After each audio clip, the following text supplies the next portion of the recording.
Ako po si Rafael de la Piña, ang operator ng Sablé machine dito sa Tacloban. Ito po ang Sablé printer. As of today, bihira ito nagamit. Naka 150 pieces kami na run last week. Nagpahinga ito ng 5 araw. Ito naman po ang daily output. Daily checklist. Consumable monitoring ng cyan, magenta, black, yellow, at Sablé paper. Aming stocks ng in-use supplies. Dito naman ang unused.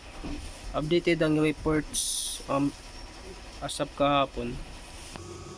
Ito po ang aking printer head. Copying. Ground wire. At AVR. Ito naman po ang tamang pag-head clean.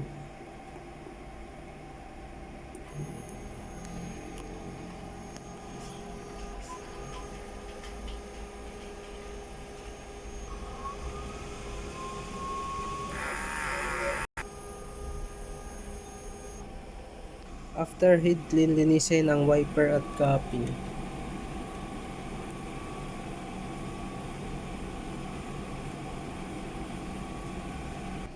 Nozzle test.